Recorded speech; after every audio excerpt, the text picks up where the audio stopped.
공포에 사로잡히죠. 그것이 여전히 또 많이 일어나게 되고. 그런데 그런 지진들이 일본에서나 우리나라에서나 곳곳에서 더 빈도가 많이 일어납니다.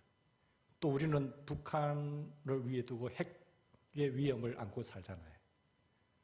저기 언제 또 도발해서 터뜨릴까라는 두려움 속에 살아가고 있습니다. 그런가 하면은 여행을 마치고 관광버스를 타고 오던 사람들이 사고나무로 말미암아 다 불에 타 죽는 그런 안타까움도 보게 되고요. 지금 코로나19 이 눈에 보이지 않는 바이러스 때문에 전부 공포에 두려움에 사로잡혀 있습니다. 경제가 마비되고 모든 보이지 않는 이 철문 속에 갇혀 있는 느낌 아니겠습니까? 이런 일들을 보면서 우리는 무엇을 생각하세요, 여러분? 물론 우리가 예방 대책을 해야 되고 안전 대책을 해야 되지만 지난주에 우리가 살펴본 대로 가장 근본적인 안전 대책은 무엇입니까? 회개라고 주님은 말씀하셨어요. 그리고 내가 너희를 사형 집행을 해야 되겠지만 지금 사형 집행 유예를 두었는데 그것은 그때 동안 집행 유예 기간 동안 해야 될 일은 회개하고 열매를 맺는 것이다 라고 말을 하고 있습니다. 오늘 요한계시를 통해서 사도 요한이 밤모섬에 있을 때에 하나님께서 요한에게 하늘문을 여시면서 내가 봄에 밝게 보여주셨을 때 사도 요한이 말하기를 내가 봄에 내가 봄에 내가 봄에 이런 말씀을 기록하고 있지 않습니까? 마지막 때에 일어날 일들에 대해서 하나님은 사도 요한에게 보여주셔서 그 계시를 기록해서 적어내서 보내준 것이 요한계시록입니다. 물론 주님께서 마태복음 24장이나 누가복음 16장에 보면 주님께서 직접 내가 오기 전에 이런 일이 일어나야 될 것이다라고 주님의 재림의 징조를 말씀하셨어요. 그래서 우리가 이 재난을 통해서 일어나는 일들이 우연이다라고 생각하지만 우리 하나님께서는 재난 예방과 대책을 우리가 생각하는 과정에 꼭 생각해야 될 것은 참새 한 마리도 하나님의 허락 없이는 떨어지지 않는다라고 말하신 것을 기억하셔야 됩니다. 하나님은 우리가 안고 일었음을 주관하신 분만 아니라 우리의 머리카락까지도 세신 바 되시는 통치하시고 주관하시고 통치하시는 하나님이라는 사실을 생각해 볼 때에 그렇다면 하나님께서 왜 우리에게 이런 지진과 전쟁과 이런 어떤 전염병과 역병과 환난을 우리에게 주실까요? 이 재난을 통해 주시는 메시지에 귀를 기울이는 저와 여러분이 되고 또 준비하는 그런 지혜로운 자가 되기를 바랍니다. 재난은요 한마디로 예수님의 재림의 징조입니다. 예수님의 재림의 징조의 현상이 이와 같을 것이다라고 말하면서 우리에게 말씀하고 계세요. 지진이니 핵전쟁이니 이런 어떤 전염병이니 어떤 사고 이런 모든 일들이 주님의 재림의 징조라는 것이죠. 마태복음 24장, 마가복음 13장, 누가복음 21장 여기에서 말하는 것은 예루살렘의 멸망이 이럴 것인데 예루살렘의 멸망이 곧 세상의 멸망이다라고 이야기하시면서 한 유형으로 묶어서 예언하셨어요. 그 세상 멸망 때에는 어떤 일이 일어날 것인가? 주님께서 말씀하신 바를 보면 첫째는 적 그리스도의 미혹이 일어날 것이다. 적 그리스도로 나와서 미혹해서 우리를 예수를 믿지 못하게 하고 다른 길로 가게 할 것이다. 그 어린아이들이 잘 미혹되잖아요. 속잖아요. 이단에 왜 빠집니까? 그들이 적 그리스도가 아님에도 불구하고 미혹해서 넘어지게 하는 자가 있을 것이고 또한 전쟁의 소문이 있을 것이며 민족 간의 분쟁이 일어나게 될 것이다. 기근과 지진과 전염병과 환난과 미움과 실족과 불법이 성행하게 될 것이다 라고 말합니다. 이런 주님 오시기 재림 직전에 일어날 징조들을 주님이 직접 말씀해 주셨습니다. 가정한 것이 거룩한 곳에 서게 될 것이다. 그러면서 오늘 여러 가지 주님의 재림의 징조에 대해서 말씀하신 것 동시에 사도 요한을 통해서 우리 하나님께서 보여주신 장면이 나오는데 5장까지를 하늘의 천상 예배를 말씀하고 마지막 때 일어날 일에 대해서 인을 떼실 때 그 장면이 나옵니다. 아카데미상에 어떤 시상식을 할 때 보면 마지막 인봉을 딱 떼잖아요. 누굴까? 딱 봉인을 떼고 인봉해서 올해 최우선은 누굽니다. 이렇게 하는 것처럼 하늘 보좌에 앉으신 주님께서 첫째 인을 뗄 때, 두 번째 인을 뗄 때 인봉을 떼는 거예요. 그러면서 첫째 나팔 불 때 또 대접 쏟을 때라는 장면이 나타납니다. 그 첫 번째 징조가 뭔가 하면 6장의 첫 번째 인부터 네 번째 인까지가 8절까지 나와요. 1절부터. 그리고 9절부터 11절까지가 다섯째 인을 뗄 때, 그 다음에 여섯 번째 인을 뗄 때 12절부터 이렇게 표현되는 것을 보게 됩니다. 여러분, 계시록을 읽으실 때 상징을 많이 쓰고 있거든요. 왜냐하면 그냥 무섭더라, 와 험악하다 이런 것이 아니라 10뿔과 12머리를 한 용이 나타나서 무시무시하잖아요. 이런 상징을 사용해서 우리에게 현장감 있게 들리게 하는 것을 보게 됩니다. 계시록을 해석할 때 가장 중요한 것은 본문에 흐르는 문맥에서 핵심 단서를 찾는 것이 중요합니다. 그러면 우리가 첫 번째 인을 뗄 때, 두 번째 인을 뗄 때, 세 번째 인을 뗄 때 이런 해석의 단서가 몇 절에서 찾을 수 있을까요? 1절에서 8절까지 단서를 7절과 8절에서 찾을 수가 있습니다. 첫 번째 인부터 네 번째 인의 말탄자에 대한 해석의 단서는 바로 7절, 8절인데 넷째 인을 보세요. 넷째 인을 떼실 때 내가 넷째 생물의 음성을 들으니 말하되 오라 하기로, 오라, 그냥 오라 하기로 하는 것보다 현장감이 있잖아요. 그러니까 청황색 말이 나오는데 그 탄자 이름이 뭡니까? 사망이고 그 따르는 자의 음부라 이렇게 말하고 있습니다. 넷째 인의 경우에 말탄자가 나오는데 그 탄자를 무엇이라고 하는가 하면 음부라, 청황색이라. 청황색은 시체 색깔입니다. 창백한 색깔이에요. 죽음을 상징하죠. 사망이죠. 그러니까 시체와 같은 창백한 색깔을 띤 그것이 시체의 색이니까 죽음을 상징하고 있잖아요. 그 이름이 사망이라고 했으니까 죽음이고 따르는 자가 음부다. 죽어서 가는 곳이 음부잖아요. 땅 4분의 1을 군세를 얻어서 금과 흉년과 사망과 땅의 짐승들로서 죽이는 것으로 이렇게 기록되어 있습니다. 죽이는데 그 방법이 뭐냐? 검으로 죽이고 그리고 흉년으로 죽게 되고 땅의 짐승들로 죽게 되고 사망이라고 되는데 원문에 보면 사나토스, 역병이죠. 역병. 이것들로 죽인다라는 것이 핵심입니다. 여러분, 넷째 인에서 발견되는 단서가 뭐라고 했습니까? 사람을 죽이는 것들이에요. 그러면 첫 번째 인, 두 번째 인, 세 번째 인까지는 뭡니까? 다 이것도 보면 죽음을 상징하는 것을 보게 됩니다. 2절 끝에 보세요. 첫 번째 인을 뗄 때에 여러분 1절, 2절에 흰색 말탄자가 활을 가지고 멸류관을 가지고 이기고 또 이기고 하는데 복음의 승리가 아니라 활을 가지고 이기기 때문에 정복자를 말하는 겁니다. 죽음을 이야기하는 거죠. 다양한 죽음을 말하고 첫째 인은 전쟁의 정복을 통해서 죽이게 될 것이고 또 이기게 될 것이다. 3절, 4절에 보세요. 둘째 인의 경우에 무슨 말이 나오죠? 오라 하기로 붉은 말이 나왔어요. 붉은 말은 것은 붉은색은 피의 색깔이잖아요.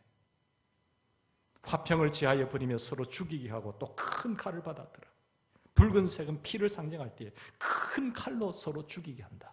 전쟁의 죽음을 말합니다.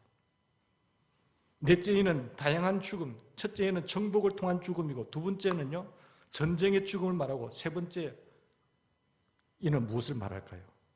검은 말이 나오잖아요. 검은 말이 나오는데 그 탄자는 뭘 가졌지요? 저울을 가졌어요. 요한계시록을 쓴 사도 요한은 검은 말이 저울을 가진 것을 보고 이렇게 말을 하고 있습니다. 내 생물 사이로부터 나는 듯한 음성을 들으니 이렇게 한 데나리온의 밀한데요 한 데나리온의 보리석대라. 그걸 가지고 나왔다고 했어요. 경제적인 궁핍을 말하는 거거든요. 어떤 한 데나리온이 노인 장정의 하루 품삯인데 그걸 가지고 밀 한 대 가지고 어떻게 가족들이 먹고 살 수가 있겠어요? 보리석대를 가지고 이거는 밀 한 대 보리석대는 최소한의 양식입니다. 그것을 가지고 자기는 먹을지 모르지만 어떻게 온 가족 식구를 먹여 살릴 수가 있겠습니까? 즉 경제적인 궁핍이 임하게 된다라고 말하고 있습니다. 첫 번째부터 네 번째 인의 내용을 보면은 제국주의의 정복과 나라와 나라의 정복과 죽임과 그리고 경제적인 경핍과 어려움을 당하게 될 것이고 네 번째 인 청황식 말이 나왔을 때 결국은 뭡니까? 사람의 죽음을 이야기한다. 즉 인간 파괴의 재앙이에요. 마지막 때 일어나는 인간 파괴의 재앙이라는 것은 인간 파괴는 인간성 파괴에서부터 기록되거든요. 인간성이 얼마나 파괴됐느냐? 여러분 신문을 볼 때마다 그렇지 않습니까? 부모라고 하는 사람이 자기가 난 자식을 3kg밖에 되지 않는 아이를 젖먹이다가 분유먹이다가 떨어뜨려서 두개골 깨지 뭘 그들 방치해놓고 내버려 두는 부모가 어디 있습니까? 그런가 하면은 6살 된 입양된 딸을 베란다에 묶어놓고 굶어 죽이게 한 부모가 어디 있겠습니까?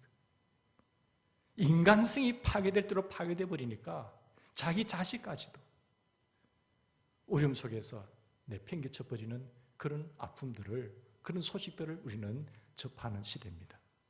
안면수심 그 자체 아닙니까? 인간의 탈을 쓰고 있지만 속은 짐승과 같다라는 것을 이야기를 하고 있습니다. 요즘 세상은 더 편리해지고 있어요. 살기에 편합니다. 그러나 인간성은 어떻습니까? 사람들이 그만큼 정이 있고 사랑이 있고 넘칩니까? 그렇지 않지 않습니까? 그렇다면 우리가 첫 번째 인부터 네 번째 인을 내용을 따라서 정리해 볼 때 제국주의 정복과 그리고 이 정복을 통한 살상과 그에 뒤에 따르는 경제적인 궁핍, 어려움을 통해서 이런 일들이 언제 일어나느냐 말이에요. 언제 일어나죠? 이 보면 이런 현상이 초림 때, 예수님의 초림 때부터 오신 이후로 재림 때까지 일어나게 되는데 주님의 재림 때가 되면 더 빈번히 자주 크게 일어난다고 이야기합니다. 4분의 1이, 지구의 4분의 1이 죽는다는 거죠. 여러분, 여기 비를 들면서 엄마가 아기를 가렸어요. 아기가 태어날 때쯤 되면 곧 진통이 더 세게 옵니까? 작게 옵니까? 조금 배가 아프다가 아기를 넣을 때 되면은 더 세게 진통이 내려지는 것처럼 주님이 오실 때의 재림의 징조가 이런 환란이 더 세면 셀수록 주님의 때가 더 가까운 줄로 알라. 이렇게 말씀을 하고 있습니다. 예수님께서 가까울 때, 인자가 가까울 때 바로 문 앞에 있다는 사실을 너희는 알라라는 거예요. 그래서 재난은 재림의 징조입니다. 말세의 고난은 이처럼 계속되다가 마지막에 될수록 진통이 더욱 심해진다라고 우리 주님은 말씀하고 있습니다. 여러분, 예수님 재림 직전에 인간 파괴와 인간성의 파괴가 심하게 나타나고 정복 전쟁으로 인해서 사람들이 죽게 되고 서로 자국 민주주의, 자기의 안전을 위해서 모든 것을 막아버리는 시대, 그런 파괴적인 시대, 이런 징조 후에 여섯 번째 인을 떼는 겁니다. 다섯 번째 인은 순교자들의 피의 외침이 있죠. 주여, 언제까지 저들을 그대로 두시려나이까? 순교자의 피가 차기까지. 대답이 뭡니까? 순교자의 피가 차기까지 기다리라. 그러면서 여섯 번째 인을 이야기를 하는 거예요. 여러분, 12절부터 보면 아래와 같은 현상이 나타납니다. 큰 지진이 일어날 거지요. 해가 검어지고 다른 빛처럼 떨어지고 별들이 우수수 떨어지고 하늘은 밀려 떠나게 버리고 모든 산과 섬이 옮겨진다. 이거 뭐 이상한 소리라고 생각할지 모르지만 실제로 일어난다는 거예요. 12절 보세요. 큰 지진은 이 지진의 현상들이 나타날 것이고 해가 검어지고 달이 빛처럼 변한다는 거예요. 우리 경주에 일어났던 5.6의 그 정도 지진에도 흔들리고 야단이었잖아요. 여진으로 인해서 얼마나 공포에 사로잡혔습니까? 일본이 저렇게 강대국의 지진을 대비하고 건축물을 세워갔지만은 조금 지진이 강도가 세지니까 원자력 발전소도 파괴돼 버리잖아요. 그게 파괴가 되면은 그게 수백 년이 가는 겁니다. 그런 지진이 안 오라는 법이 있을까요? 주님의 재림의 전에 더 세게, 더 강하게, 더 자주 오게 된다는 거예요. 그런 어떤 한 도시만 흔드는 것이 아니라 우리 대한민국만 흔드는 것이 아니라 한 지역만 흔드는 것이 아니라 5대양 6대주 지구 전체를 흔들어 버린다는 거죠. 그러면은 아무리 튼튼한 집도 내려앉아 버린 거예요. 4분의 1이 죽는 거예요. 4분의 1이. 우리 하나님은 사랑의 하나님인데 왜 하나님 이런 진노를 하실까라고 말하죠. 우리 하나님 사랑의 하나님이세요. 참을 대로 참고 인내하고 기다릴 때까지 있다가 때가 되면 하나님이 진노하신다는 것입니다. 여러분, 지구와 같은 별들이 우주 공간에 몇 개 있다고 했습니까? 제가 늘 자주 했잖아요. 이 지구와 같은 별이 이 우주에 몇 개 정도 있을까요? 지구와 같은 별이 5천억 개가 모이는 그것이 한 은하계예요. 한 은하계. 이 은하계가 몇 개 있는 줄 아세요? 우주에? 2조 개라고 합니다. 2조 개. 과학자들이. 모래알 같이 많을 것이다. 그러면은 지구 같은 별이 배가 5천억 곱하기 2조를 해보세요. 몇 개 정도 되는가? 그런 별들이 떨어지는 지구촌에 먼지밖에 되지 않는 우주에 먼지밖에 되지 않는 인간들이 모여 사는 이곳에서 우주를 창조하시고 주관하시는 하나님의 통치 앞에 인간이 뭐라고 할 수가 있겠습니까? 땅 전체가 흔들리고 하늘의 해가 검어지고 달이 빛처럼 붉어지고 별들이 우수수 떨어지고 모든 산과 섬이 이동하는 무시무시한 현상들이 나타날 때에 예수님의 재림이 있다는 거예요. 지금은 전염병 정도는 아주 약한 것입니다.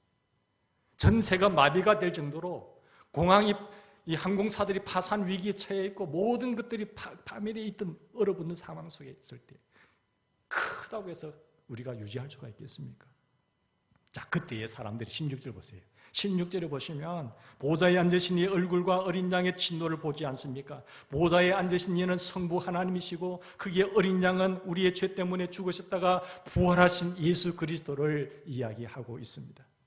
성부 하나님과 성자 하나님의 진노하시는 그날의 17절 말씀 보세요. 그분이 진노하시는 그날의 17절 말씀대로 진노의 큰 날이라고 말하고 있지 않습니까? 하나님이 어째서 진노의 하나님인가? 이렇게 많은 사람들이 많지만 그 중에서도 하나님에는 긍휼의 한계가 있어요.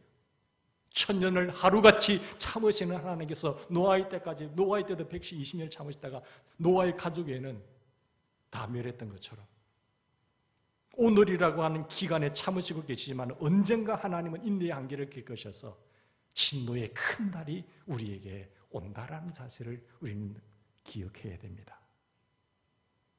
그러면 이런 진노의 큰 날에 불신자들이 어떤 반응을 보일까요? 신자들에게는 마치 결혼잔치와 같잖아요. 주님 재림하실 날에 우리 그런 환난의 날에 우리를 지키셔서 주님 재림하시고 우리를 보호하시고 인도하신데 우리는 주님과 함께 결혼하는 날이에요. 축제의 날이에요. 그러나 불신자들에게는 진노의 큰 날이 되는 거죠. 심판의 날이 되는 거죠. 모든 질병을 우리에게 고쳐주시고 우리 신자들에게는 모든 문제가 해결되어지는 날이고 모든 원한을 풀어주는 날이고 모든 탄식을 풀어주는 날이고 우리 순교자의 피가 신원하에 탄식하는 것은 응답의 날이 될 것이고 하나님과 축제의 날이 될 것이죠. 평생 바라고 추구하던 모든 소원을 다 이루어주시는 날이 될 거예요. 그러나 불신자들은 진노와 공포와 두려움의 큰 날이 되는 것입니다. 여러분 15절부터 17절까지 보십시다. 15절부터 17절까지 땅의 임금들과 왕족들과 장군들과 부자들과 강한 자들과 모든 종과 자유인이 굴과 산들의 바위틈에 숨어 산들과 바위에게 뭐라고 말합니까? 우리 위에 떨어져 보좌에 앉으신 이의 얼굴에서와 그 어린 양의 진노에서 우리를 가리라, 우리를 가려라. 그들의 진노의 큰 날이 이르렀으니 누가 능히 그 앞에 서리요? 누가 하는 소리예요? 임금들, 왕족들, 군왕들, 힘 있는 자들이 하는 소리예요. 내 힘이면 다 할 줄 알았는데 임금들은 폐하 만세수를 하옵소서 성은이 만극하나이다 하며 깜짝 엎드리는 말 한마디면 다 통하는 그 사람들이 군왕들 수천 명의 말 한마디면 충성하면서 벌벌 떠르고 진행이 되는 그 군왕들이 하는 소리죠. 왕족들, 임금의 친족들로서 부귀영화를 누리는 사람들이잖아요. 누가 나를 감히 건드려? 누가 내 대통령의 자리에서 나를 끌어내려? 누가 나를 감옥에 넣을 수가 있어? 그 힘으로 권력으로 큰 소리 칠 줄 모르지만 예수를 안 믿으면 한 소리 보세요. 이 바위와 큰들이 누가 나를 가릴 수 있을까? 누가 나를 능히 건질 수 있으리까? 한 온날이 온다는 거죠. 사도 요한이 내가 봄에 주님의 재림의 징조의 사건을 우리는 읽어야 됩니다. 모든 강자들은 돈과 권력과 지위가 대단한 사람들이잖아요. 이 세상이 아무리 잘 살아도 아무리 권력이 많아도 예수를 믿지 않으면 예수님께서 재림하실 때에 하나님의 진노와 예수 그리스도의 진노를 감당하지 못해서 산과 바위를 보고 내 위에 떨어져 달라. 그 정도로 공포에 사로잡히게 될 것이다 라고 말씀을 하고 있습니다. 하나님께서 이 세상 사람들을 사랑하셔서 독생자 예수 그리스도를 보내주사 사람의 죄 때문에 십자가의 피로 돌아가셨어요. 우리를 어렵다 하시기 위하여 3일 만에 부활하셨어요. 이 사건을 보여주고 누구든지 차별 없이 다 믿으면 구원을 받는다라고 이야기를 하셨어요. 그런데 사람들이 안 믿잖아요. 안 믿어요. 그 놀라운 은총의 사건을 믿지 않습니다. 하나님께서는 지금이라고 하는 이 기회를 모든 사람들이 다 주고 있습니다. 힘 있는 사람이나 가난한 사람이나 배운 사람이나 못 배운 사람이나 모든 기회를 지금이라고 하는 기회를 다 보여요. 지금이 은혜 받을 만한 때요. 지금이 구원의 날인 것이에요. 이 기회를 놓쳐버리면 공포와 죽음과 심판의 날이 오는 거예요. 우리는 축제의 날이 하나님 보좌 앞에 나가는 날이지만 그들은 지옥의 불못에 던져져 영원토록 고통 속에 들어가게 될 것이다 말합니다. 지금 임금들, 왕족들, 장군들, 부자들, 강자들, 자유인들 다 스스로 하나님의 구원의 선물을 평생 다 거절했잖아요. 그 하나님의 구원의 은총의 선물을 거절했기 때문에 스스로 멸망을 선택한 것입니다. 죽음 후에는 심판이 있잖아요. 심판이 두려운 거예요. 그래서 시선 염하는 사람들 보면 그들은 얼굴이 창백해져요. 죽음의 진노에 안 끌려가려고 고통 속에 일그러지는 얼굴 하지만 우리 예수 믿는 사람들은 평안한 얼굴. 천군 천사가 와서 에스코트를 해서 하늘 보좌 우편으로 끌어올리시는 하나님의 은총을 여러분 감사할 수 있기를 바랍니다. 누가 능히 서리요? 이 질문의 답변이 7장 14절에 있어요. 14절 보세요. 누가 거기에 능히 설 수가 있습니까? 그 진노의 날, 그 공포의 날, 그 두려움의 날에 누가 설 수 있어요? 7장 14절. 어린 양의 피에 그 옷을 씻어 희게 한 사람들. 내 모든 죄악을 예수의 보혈의 피로 씻고 주님의 귀한 백성으로 하나님의 자녀된 자들은 능히 설 수가 있단 말이에요. 할렐루야. 이 주님의 은혜를 잊지 않는 저와 여러분이 되기를 바랍니다.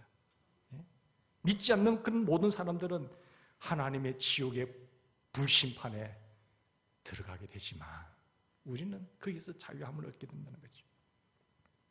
해리 트루먼이라는 사람이 워싱턴의 세인트 헬렌 산 북쪽 8km 지점에 스프릿 레이크라고 하는 호수에 레크레이션 관리장으로, 센터장으로 있는 그 사람이에요. 오랫동안 거기서 관리를 하고 있죠. 그런데 그 산이, 이 세인트 헬렌 산이 이제 지지를 조사를 한 사람들은 화산 폭발할 날이 있다는 것을 위기를 말씀했습니다. 그런데 트루먼은 방송에서도 그렇고 이야기를 하고 경고를 하고 주변의 신문에서도 이야기하고 피해야 됩니다. 이제는 피해야 됩니다. 화산이 폭발한다고 합니다. 폭발할 시기가 됐다고 합니다. 그럴 때 말할 때 이 트루먼은 내가 누구보다도 내가 이것이 오래 살았고 이 지리를 잘 아는데 그 엉뚱한 소리 하지 말라고 이렇게 말하고 피하지 않았어요. 그런데 결국 1980년 5월 18일 오전 8시 31분에 드디어 화산이 폭발한 거예요. 그 화산이 폭발되면서 이 사람이 튕겨 수천 킬로 날아가 버린 거예요. 집이 터지고 화산재로 덮치고 죽음을 가져다 준 거죠. 1945년 일본 히로시마에 떨어진 원자폭탄보다 500배나 더 강력한 힘으로 화산이 폭발했을 때 그냥 사라졌겠습니까? 해리에게는 목장주와 이웃과 순찰자와 헬리콥터와 텔레비전 방송을 통해서 피해야 됩니다. 경고하고 했지만 그 소리를 듣지 않았습니다. 재난은 예수님의 재림의 징조입니다. 여러분, 이 해리에게는, 트루만에게는 이런 경고가 있었지만 세상 모든 사람들에게 지금도 하나님의 경고가 있어요. 재난을 통해서 경고하고 주의 종도를 통해서 경고하고 하나님의 말씀을 통해서 경고하지만 이것을 무시하는 사람들은 죽음의 큰 진노의 날을 피할 수가 없어요. 화산 폭발의 경고를 무시했던 해리 트루만은 화산 폭발로 사라졌지만 하나님의 이 경고를 무시하는 모든 사람들은 영원히 고문당하는 지옥의 불에 떨어질 수밖에 없습니다. 그건 하나님의 명령이에요. 예수님의 재림 때에 예수 믿지 않는 모든 사람들, 예수를 믿어서 생명책에 기록되지 못한 사람들은 영원한 불못에 던져지리라. 요한계시록에 말씀하고 있습니다. 땅의 임금들과 왕족들과 장군들과 부자들과 강한 자들 모든 사람들 그 얼굴에서 어린 양의 진노에서 우리를 가리라. 그들의 진노의 큰 날이 이르렀으니 누가 능히 서리요. 사랑하는 여러분, 여러분은 이 본문의 이 말씀을 액면 그대로 믿습니까? 이 군왕들과 왕들과 왕족들과 임금들이 하는 말이 누가 능히 그 앞에 서리요 하는 이 말을, 이 말씀을 액면 그대로 믿습니까? 그게 진정성 있는 믿음이세요? 내 신앙을 한번, 내 믿음을 한번 살펴보십시다. 설마 그런 일이 있을까? 해리 트루만처럼 설마 내가 지금까지도 아무 일이 없었는데 설마 그런 일이 있을까? 라고 생각하지 않으십니까? 여러분이 액면 그대로 이 말씀을 그대로 믿는다고 답변할지 모르지만 여러분의 답변이 진정성이 있는지 진실인지 아닌지를 증거하는 말씀을, 여러분 삶을 보면 여러분이 진짜 믿는지 아닌지 나타내는 거예요. 여러분의 삶으로 증명하는 거라는 거예요. 나는 믿어요. 그것이 아닌 것입니다. 하나님, 내가 이 말씀을 액면 그대로 믿습니다라고 하는 그 증거가 내 삶이라는 거예요. 신앙의 삶이라는 거죠. 여러분이 주님 기뻐하시는 삶을 사시고 여러분 주변의 불신 가족, 친척, 이웃들이 태신자에게 절박한 심정으로 복음을 전한다고 한다면 액면 그대로 믿는 사람이에요.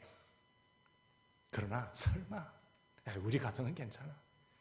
이 하나님의 진노의 음성을 듣고도 설마 내가 움직이지 않는다고 한다면 그 사람은 액면 그대로 믿지 않는 사람입니다. 정말로 이 사실 앞에, 지금이라고 하는 이 기회 앞에 당신은 믿어야 됩니다.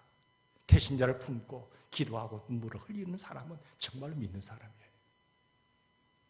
그러나 전혀 요동치 않는 사람은 안 믿는 사람이죠.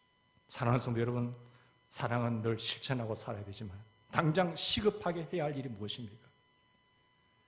오늘을 사는 우리에게 가장 큰 문제가 무엇일까요? 불신자들은 몰라요. 무지죠. 몰라. 그러나 우리 신자들은 무엇이 문제일까요? 설마가 사로잡는다 하잖아요. 그게 문제예요. 신자들은 이런 말씀을 알고도 설마 그래라고 하는 의심하는 것이 문제입니다. 본문이 이 말씀이 하나님의 말씀이라고 생각은 하고 동의는 하지만 불신 가족과 친척이 있다는 이웃에게 전도하지 않는 것은 본문의 말씀을 들어도 설마의 의심을 보이고 있다는 것을 솔직하게 인정하는 거예요. 설마. 저 사람이 죽더라도 설마 그 가겠나 하는 거죠. 군사적인 정복으로 사람을 죽이는 세상, 경제적으로 세계 도처에서 굶어 죽거나 기근에 시달리는 사람들이 많습니다. 검과 흉년과 역병과 전염병과 맹수 등 여러 가지 요인으로 죽는 사람들이 점점 더 많아지고 있어요. 그게 4분의 1이 되었다가 이를 나팔을 불 때는 3분의 1로 늘어나요. 더 범위가 넓어지죠. 재림의 징조로서 온갖 재난을 보고 듣고 당하면서 회개하고 예수 믿지 않는 것은 정말 어리석은 사람입니다. 코로나 바이러스 내가 안 걸렸다고 해서 조금 10년을 더 살지는 모르지만 주님의 안전대책에서 말한 것처럼 그 다 사람은 죽는 거예요. 인간이 한 번 죽는 것은 정말 이치요. 그 위에는 심판이 있습니다. 그걸 주님께서 말씀하고 있는 거죠. 우리는 태신자에게 복음을 전하지 않는 것은 이 사실을 믿으면서도 이 사실을 알면서도 내 가족들에게 일가 친척들에게 태신자에게 복음을 전하지 않는 것은 정말 무책임한 사람입니다. 우리는 너무 늦기 전에 주변의 사람들에게 내 가족들에게 태신자에게 예수 그리스도의 복음을 전해서 살려내는 그 아름다운 열매를 맺는 저와 여러분 되기를 바랍니다. 같이 기도하십시다.